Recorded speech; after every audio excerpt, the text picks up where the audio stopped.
Bancada Junto e o Parlamento Nacional, nosso governo, resolve lá esse problema infraestrutura e o município de Sira, no nível facilita a comunidade de Sira bele halo movimento rodia.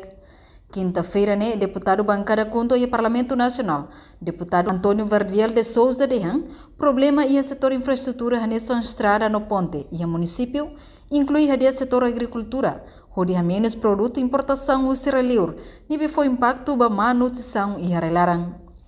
Adalangan diubah bahwa tidak non-governo nasional resolve questões internet uso do Ministério cair tidak kompeten trata com infraestrutura favor resolve a lei atnet bel fobiba ka habibang comunidade por vereador se de produto de mais família mercado e a parte agricultura nia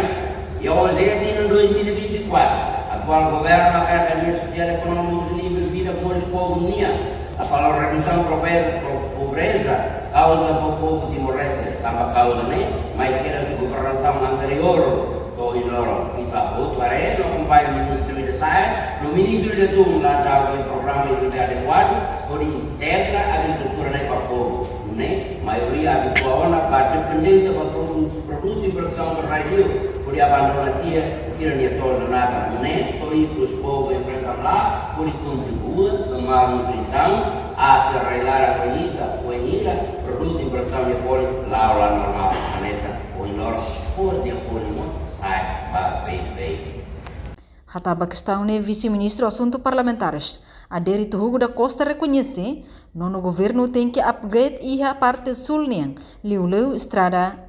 Portanto, orçamento para fundo infraestrutura nova capital de desenvolvimento. Se continua a contribuir percentagem bot ba ia orçamento Rio Rural no Racing Hat, no mos orçamento geral estado Rio Rural no Racing Limaniang. Ter fiscalização deputado Sira Katak. Trouxe de essa preocupação do povo, mas o município de Libasame, Same to alas, não na Tarbora, inclui Los Palos e Ilhomar, a condição não precisa de rolalais. Reportagem Melda Fátima, Televisão Timor Post.